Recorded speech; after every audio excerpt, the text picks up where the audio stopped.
السلام علیکم ورحمۃ اللہ وبرکاتہ۔ میرے پیارے آقا علیہ الصلوۃ والتسلیم کے پیارے دیوانوں، خاتون جنت حضرت فاطمۃ الزہرا رضی اللہ تعالی عنہا کی کنیزوں، تذکرۃ الانبیاء کے درس نمبر 107 میں آپ تمام کا استقبال ہے۔ ہم سن رہے ہیں اللہ کے نبی سیدنا زکریا علیہ السلام، سیدنا عیسیٰ علیہ السلام اور سیدنا یحییٰ علیہ السلام کی سوانح۔ ہم نے کل کے درس میں یہ سنا کہ جب اللہ رب العزت نے سیدنا زکریا علیہ السلام سے فرمایا کہ زکریا، ہم تمہیں عنقریب ایک بیٹا عطا فرمائیں گے، اس پر زکریا علیہ السلام نے اللہ کی بارگاہ میں عرض کیا، یا اللہ تو مجھے اس بات کی نشانی ظاہر فرما کہ میرے گھر بیٹا کب ہوگا، تاکہ میں تیرا شکر بجا لانے میں تاخیر نہ کروں۔ یعنی جیسے ہی میری بیوی حاملہ ہو میں فوراً تیرا شکر ادا کرنا شروع کر دوں، تو کوئی نشانی ایسی ظاہر فرما دے کہ مجھے میری بیوی کے حاملہ ہونے کا پتہ چل جائے۔ اس پر اللہ رب العزت نے فرمایا کہ اے زکریا، جب تیری آواز سوائے میرے ذکر کے اور نماز کی تسبیحات کے بند ہو جائے تو سمجھ لینا کہ تیری بیوی حمل سے ہے۔ یعنی زکریا علیہ السلام جب لوگوں سے بات چیت کرتے تو آواز نہ آتی، آپ نے لوگوں سے اشارتاً گفتگو کرنی شروع کر دی، لیکن جب آپ اللہ کا ذکر پاک کرتے یا آپ نمازیں ادا کرتے تو اس میں بآسانی آپ کی زبان آپ کا ساتھ دیتی، یعنی آواز آتی تھی، اور اس کے علاوہ آپ کوشش کرتے تو بھی آپ کی زبان سے کوئی آواز نہیں آتی تھی۔ یہ اس بات کی نشانی تھی کہ آپ کی بیوی حاملہ ہو چکی ہیں۔ پھر اللہ رب العزت نے آپ کو یحییٰ علیہ السلام کی شکل میں بیٹا عطا فرمایا، اور اللہ تبارک تعالیٰ نے یحییٰ علیہ السلام کو منصب نبوت کے ساتھ بہت ساری خوبیوں کا مالک بنایا۔ یعنی اللہ نے زکریا علیہ السلام کے بیٹے یحییٰ علیہ السلام کو بہت سارے انعامات سے مالا مال فرمایا۔ انشاءاللہ آج کے درس میں ہم اور آپ یحییٰ علیہ السلام کی شہادت، حضرت زکریا علیہ السلام کی شہادت اور عیسیٰ علیہ السلام کی والدہ حضرت مریم علیہ السلام کی فضیلت سماعت کریں گے، لیکن آئیے اس سے پہلے حسب معمول اللہ کے پیارے محبوب صلی اللہ علیہ وسلم کی بارگاہ میں درود و سلام کا نذرانہ پیش کر لیتے ہیں۔ الصلاۃ والسلام علیک یا رسول اللہ، الصلاۃ والسلام علیک یا حبیب اللہ، الصلاۃ والسلام علیک یا نبی اللہ، وعلی آلک واصحابک یا نور اللہ، صلی اللہ تعالی علیہ وسلم۔ حضرت یحییٰ علیہ السلام کی شہادت۔ جب حضرت یحییٰ علیہ السلام کو نبوت پر فائز کیا گیا تب انہیں کتاب پر پوری تندہی سے عمل کرنے کی تلقین کی گئی۔ آپ کی زندگی بتاتی ہے کہ آپ نے حکم خداوندی کی تعلیم کا حق ادا کر دیا، ملک کے گوشے گوشے میں جا کر، دور افتادہ صحراؤں اور دشوار گزاری پہاڑوں میں جا کر لوگوں کو پیغام حق سنایا اور انہیں گناہوں سے تائب ہونے کی ترغیب دی۔ بے شمار لوگ آپ کی تبلیغ کی برکت سے راہ حق پر آ گئے۔ فسق و فجور کی زندگی کو ترک کر کے انہوں نے زہد و تقوی کو اپنا شعار بنایا۔ قوم کے ہر طبقے کو آپ نے ان کی کوتاہیوں اور خامیوں سے متنبہ کیا۔ علماء بنی اسرائیل جو دنیا کی محبت میں اس قدر وارفتہ ہو گئے تھے کہ احکام الہی کی تحریف میں کوئی جھجک محسوس نہیں کرتے تھے، انہیں بڑی سختی سے جھنجھوڑا اور بڑے سخت لہجے میں آپ نے انہیں فرمایا، اے سانپ کے بچوں، تم کو کس نے بتا دیا آنے والے غضب سے بھاگو؟ پس توبہ کے موافق حل لاؤ اور اپنے دلوں میں یہ کہنے کا خیال نہ کرو کہ ابراہم ہمارا باپ ہے، کیونکہ میں تم سے کہتا ہوں کہ خدا ان پتھروں سے ابراہم کے لیے اولاد پیدا کر سکتا ہے، اور درختوں کی جڑ پر کلہاڑا رکھا ہوا ہے۔ پس جو درخت اچھا پھل نہیں لاتا تو وہ کاٹا اور آگ میں ڈالا جاتا ہے۔ آپ کی دعوت کا حلقہ صرف عوام تک محدود نہ تھا، بلکہ شاہی دربار بھی آپ کے نعرہ حق سے لرزہ براندام تھا۔ بادشاہ وقت ہیرودیس نے اپنے بھائی فلپ کی منقوہ بیوی کو اپنے گھر میں ڈال رکھا تھا۔ آپ نے اس کو برملا جا کر کہا، اپنے بھائی کی بیوی کو رکھنا تجھ کو جائز نہیں۔ انجیل مرقس کی چند آیات ملاحظہ فرمائیں۔ پس ہیرودیس اس سے دشمنی رکھتی تھی اور چاہتی تھی کہ اسے قتل کرائے، مگر نہ ہو سکا، کیونکہ ہیرودیس یوحنا کو راست باز اور مقدس آدمی جان کر اس سے ڈرتا اور اسے بچائے رکھتا تھا، اور اس کی باتیں سن کر بہت حیران ہو جاتا تھا، مگر سنتا خوشی سے تھا۔ اور ایک دن جب ہیرودیس نے اپنی سالگرہ میں اپنے امیروں اور فوجی سرداروں اور گلیل کے رئیسوں کی ضیافت کی، اور اسی ہیرودیس کی بیٹی اندر آئی اور ناچ کر ہیرودیس اور اس کے مہمانوں کو خوش کیا، تو بادشاہ نے اس لڑکی سے کہا، جو چاہے مجھ سے مانگ، میں تجھے دوں گا، اور اس سے قسم کھائی، جو تو مجھ سے مانگے گی اپنی آدھی سلطنت تک تجھے دے دوں گا۔ اور اس نے باہر جا کر اپنی ماں سے کہا، میں کیا مانگوں؟ اس نے کہا، یوحنا بپتسمہ دینے والے کا سر۔ وہ فوراً بادشاہ کے پاس جلدی سے اندر آئی اور اس سے عرض کی، میں چاہتی ہوں کہ تو یوحنا بپتسمہ دینے والے کا سر ایک تھال میں مجھے ابھی منگوا کر دے۔ بادشاہ یہ سن کر بڑا غمگین ہوا اور اپنی قسموں اور مہمانوں کے سبب سے انکار نہ کرنا چاہا۔ پس بادشاہ نے فوراً ایک سپاہی کو حکم دے کر بھیجا کہ اس کا سر لائے۔ اس نے جا کر قید خانے میں اس کا سر کاٹا، ایک تھال میں لا کر لڑکی کو دیا، اور لڑکی نے اپنی ماں کو دیا۔ اس طرح حضرت یحییٰ علیہ السلام نے اپنا سر کٹا کر اپنے رب تعالیٰ کے اس فرمان کی تعمیل کا حق ادا کر دیا۔ حضرت زکریا علیہ السلام کو بھی شہید کیا گیا۔ جب حضرت یحییٰ علیہ السلام کو شہید کر دیا گیا تو حضرت زکریا علیہ السلام نے بادشاہ کے ظلم و ستم سے بچنے کے لیے شہر سے باہر جانے کا رخ کیا۔ بادشاہ نے اسی فاحشہ عورت کے کہنے پر آپ کو پکڑنے کے لیے بھی اپنے سپاہیوں کو بھیجا۔ آپ نے اپنی جان بچانے کے لیے ایک درخت کے تنے میں اپنے آپ کو چھپا لیا جو اندر سے خالی تھا۔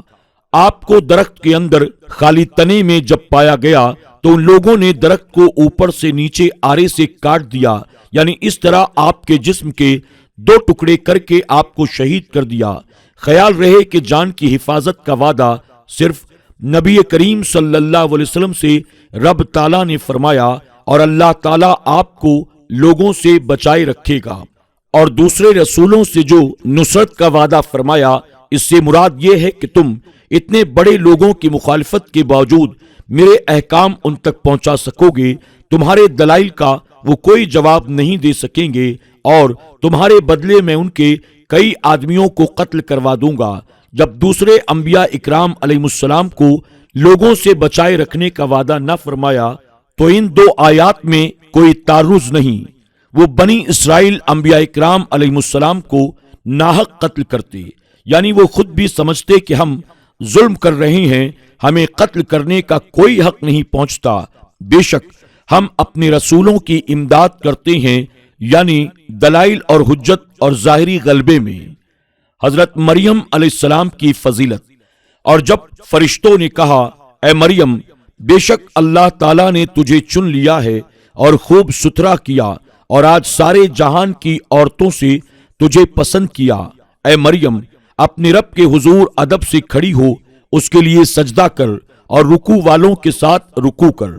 آیت کریمہ میں ملائکہ کا ذکر ہے، لیکن مراد صرف جبرائیل علیہ السلام ہیں، کیونکہ سورہ مریم میں آپ سے کلام کرنا جبرائیل علیہ السلام کا ہی ثابت ہے۔ یہ جمع کے صیغہ سے مفرد والا معنی لینا اگرچہ ظاہر سے عدول ہے، مگر اس معنی کی طرف پھیرنا ضروری ہے۔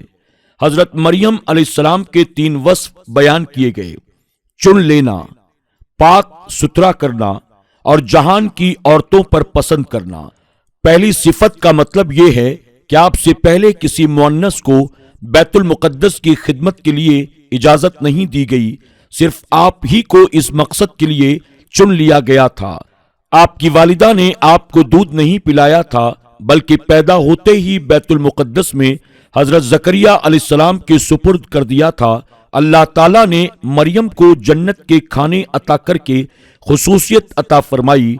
اللہ تعالیٰ نے آپ کو اپنی عبادت کے لیے چن لیا، اور اسی وجہ سے آپ پر مختلف قسم کی مہربانیاں کی اور ہدایت سے نوازا، اور آپ کی حفاظت کا ذمہ خود اٹھایا۔ آپ کی معیشت کا معاملہ بغیر ظاہری اسباب کے اپنے قبضے قدرت میں لے لیا، آپ کو ہمیشہ رزق اللہ تعالیٰ کی طرف سے حاصل ہوتا رہا، کسب معیشت کی ضرورت نہ رہی، فرشتوں کا کلام آپ کو اللہ تعالیٰ نے براہ راست سننے کی توفیق عطا فرمائی جو کسی دوسری عورت کو میسر نہ ہوئی۔ دوسری صفت یعنی آپ کو پاک ستھرا بنایا، اس کے بھی چند وجوہ ہیں۔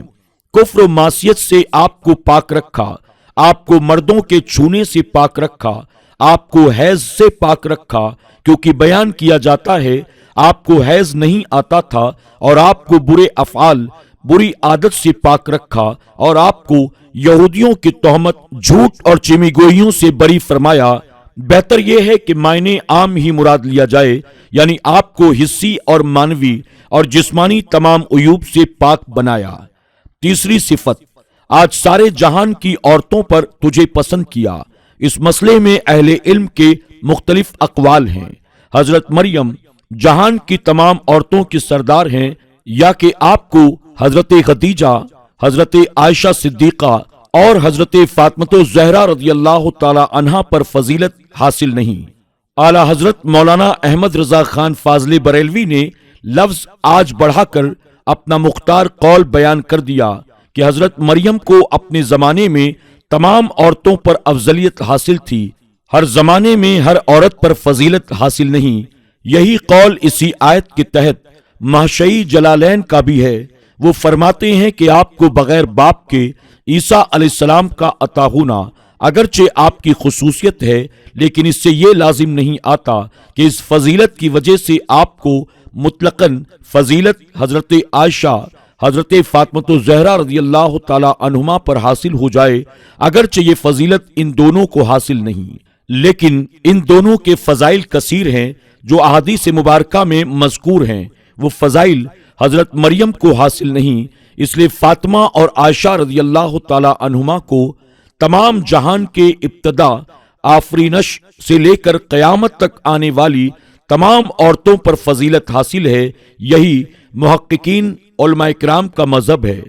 حضرت مریم کو نماز ادا کرنے کا حکم دیا تاکہ آپ کو اللہ تعالیٰ کا قرب حاصل ہو اور مراتب کی بلندی حاصل ہو۔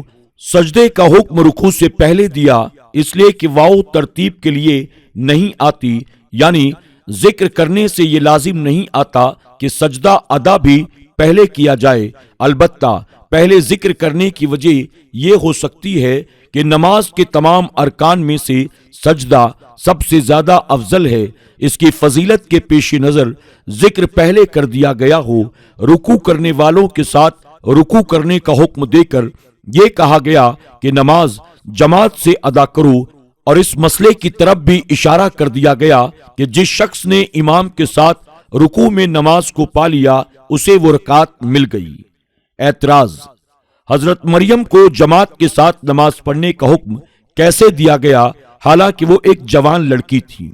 جواب، یہ بھی ممکن ہے کہ آپ اپنے حجرے میں نماز ادا کرتی ہوں، یہ بھی ممکن ہے کہ آپ باپردہ ہو کر مردوں کی صف سے الگ کھڑی ہو کر نماز ادا کرتی ہوں، اور یہ بھی ہو سکتا ہے کہ بیت المقدس کے تمام خدام آپ کے اقربا ہوں۔ یہی وجہ تھی کہ آپ کی کفالت کا ہر شخص تقاضا کر رہا تھا۔ یہ بھی احتمال ہے کہ نماز کے وقت عورتیں بھی حاضر ہوتی ہوں تو آپ ان کے ساتھ کھڑی ہو کر نماز ادا کرتی ہوں۔ میرے پیارے آقا علیہ الصلوۃ والتسلیم کے پیارے دیوانوں، خاتون جنت حضرت فاطمہ الزہرا رضی اللہ تعالی عنہا کی کنیزوں، آج کے درس میں بس اتنا ہی۔ انشاءاللہ ہم کل کے درس میں مزید اس کے آگے کے واقعات سماعت کریں گے، بالخصوص جبرائیل علیہ السلام کا مریم علیہ السلام کے پاس آنا اور پھر انہیں بیٹے کی بشارت دینا۔ آپ تمام سے گزارش ہے کہ اسی ذوق و شوق و محبت کے ساتھ روزانہ پابندی سے اس درس کو سنتے رہیں۔ یقیناً انبیاء علیہ السلام کے واقعات کو سن کر ایمان تر و تازہ ہوگا اور اللہ تعالی ہمارے دلوں میں انبیاء علیہ السلام کی عظمت اور محبت کو پیدا فرمائے گا۔ انشاءاللہ کل پھر درس کے ذریعے آپ سے ملاقات ہوگی، تب تک کے لیے اجازت دیں، اپنا اور اپنوں کا خوب خیال رکھیں۔ السلام علیکم ورحمۃ اللہ وبرکاتہ۔